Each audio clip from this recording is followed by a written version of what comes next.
আপোনাৰ আধাৰ আপোনাৰ পৰিচয় আৰু সেয়া হৈছে আধাৰ কাৰ্ডৰ টেগলাইন এতিয়া 15টা বছৰ অতিক্ৰম কৰিলে এই আধাৰে 2009ত আৰম্ভ হৈছিল আধাৰ কাৰ্ড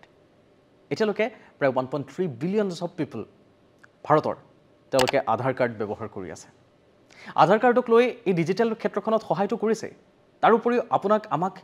কি কামত সহায় কৰিছে আপুনি নিশ্চয় সহজে অনুভৱ প্ৰধানমন্ত্ৰীগৰাকীয়ে কি কৈছিল লাল কিল্লাৰ পৰা শুনকচোন हमने आधार कार्ड को आधार नंबर को सरकारी योजनाओं से जोड़ा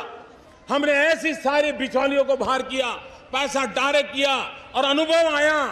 कि करोड़ों लोग ऐसे मिले हैं कि जो है ही नहीं लेकिन रुपये जाते थे अरबों खरबों रुपये जाते थे अब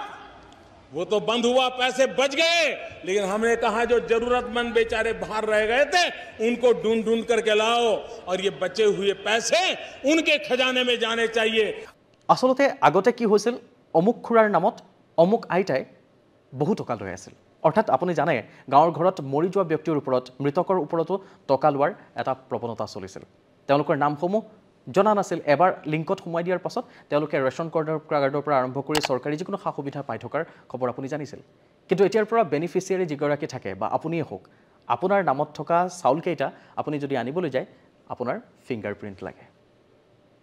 10টা আঙুলিৰ যিকোনো এটা ফিংগাৰপ্ৰিন্ট দিলেই হয় অৰ্থাৎ ফিংগাৰপ্ৰিন্ট কিন্তু লাগিব অন্যথা আপুনি কিন্তু চৰকাৰী সা সুবিধা নাপাব আৰু এয়াই হৈছে আধাৰ কাৰ্ডৰ আটাইতকৈ ফলপ্ৰসূ এটা কাম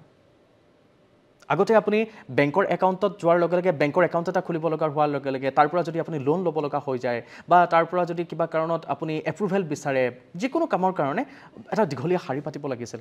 ভেৰিফিকেশ্যনৰ কাৰণে ৰ'ব লাগিছিল কিন্তু এবাৰ আধাৰ কাৰ্ড হৈ যোৱাৰ পাছত সেই সময় যথেষ্ট কম লাগে পটককৈ আপোনাৰ কামবোৰ হৈ যায় কেৱল এটা OTP আহে গতিকে আধাৰ কাৰ্ডে ডিজিটেল কৰাৰ ক্ষেত্ৰত ভাৰতক আগবঢ়াই লৈ যোৱাৰ ক্ষেত্ৰত বহু মুখ্য ভূমিকা পালন কৰিছে আধাৰ কাৰ্ড যেটো হৈছে আপোনাৰ unique identification authority of India এই ডিপাৰ্টমেণ্টৰ আণ্ডাৰত পৰে আৰু এই বিভাগটো হৈছে ভাৰত চৰকাৰৰ ইলেক্ট্ৰনিক্স আৰু তথ্য প্ৰযুক্তি মন্ত্ৰালয়ৰ অধীনত এওঁলোকে কাম কৰি আহিছে বহু দিনৰ পৰা আনকি আমাৰ এই আধাৰ কাৰ্ডক লৈ বিদেশতো চৰ্চা চলে I learned a bunch about what India is doing on this issue of authentication. And I think it's really exciting because the government has to be involved, as they are, but they have this foundation with the Aadhaar system that means they can do things that most governments around the world can't do. And I think India, just as India did this for Aadhaar, I think for telephony and electronic authentication, I think India could really show the world how to do it right. Aadhaar card আপোনাৰ voter card নহয় আপুনি যে ভাৰতৰ নাগৰিক সেই কথা আধাৰ কাৰ্ডে নেদেখুৱায় আপোনাৰ এখন পৰিচয়হে দিয়ে যে আপুনি ভাৰতত বাস কৰি আছে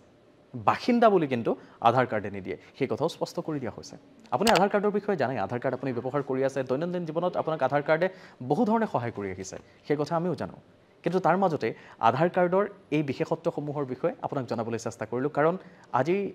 আধাৰ কাৰ্ড 15 বছৰ অতিক্ৰম কৰাৰ দিন আমি বিশ্ববাসীক